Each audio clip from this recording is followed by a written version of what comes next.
Pinoproblema na rin ang kakulangan ng supply ng tubig sa Sagada kasunod ng patuloy na pagdami ng mga turista roon. At kung magpapatuloy ang ganitong sitwasyon, pinangangambahang matulad ito sa lungsod ng Baguio.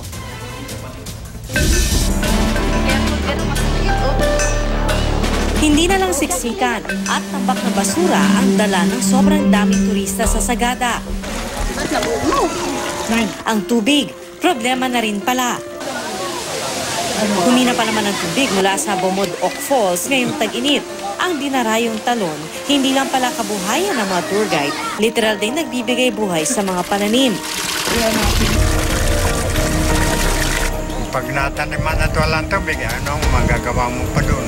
Kailangan mo na lang matayo. Maghihintay na lang ng ulan. At ramdam ang kakulangan ng tubig hanggang sa bayan kung saan nakikihati na sa supply ang mga residente sa dumaraming turista. Sa isang homestay inn nga, may mga nakapaskil ng poster na nananawagang magtipid ng tubig. The locals know how to, to conserve. Sila mismo nagtitipid sila. They adapt ways to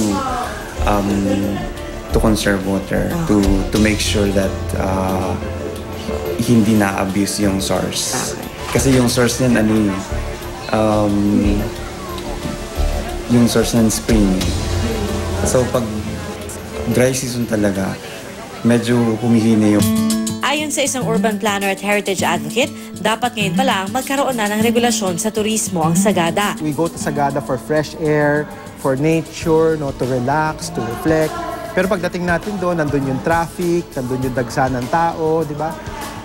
Diba, what will happen to Sagada? It might become another Baguio, no? If we don't take care of it, if we don't properly plan. No? Lingid sa alam ng karamihan, ang Baguio ngayon, bagamat maganda pa rin naman, may ganitong landfill at problemado na rin sa pag-dispose ng basura. Makailang ulit na rin lumutang ang pangangailangan nito ng water source. At eto pang sintomas ng urbanisasyon dahil sa pagdami ng tao roon, traffic at kawalan ng parking space. Hindi man kasing lala sa Baguio, may pagsisikip na rin sa mga kalsada ng Sagada dahil sa mga sasakyan. May proposal pang gumawa ng isang diversion road sa mission compound nila, no? Yung kanilang simbahan, no? Yung area sa may simbahan. At marami sa mga locals ang tutol dito kasi masisira yung karakter nung Sagada. Problema na rin ang parking. There should also be strict implementation ng kanilang mga regulations, lalo na doon sa sa parking, no. In fact, they are encouraging people to walk in Sagada, no. Batay sa datos ng Municipal Tourism Office, doble na ng bilang ng mga turista noong 2013 ang mga turista noong 2014. Ang mga turista noong 2013 nalagpasan na rin ng mga turista ngayong taon kahit Abril pa lang. Sa ilang pagkakataon lumagpas na ang bilang ng mga turista sa 3,500, ang bilang na kayang tanggapin ng Sagada sa anumang pagkakataon.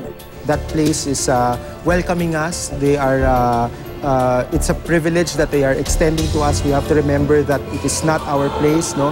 We have to respect the local community. We have to respect the rules and traditions and culture, no. Dahil mga bisita lang tayo, no.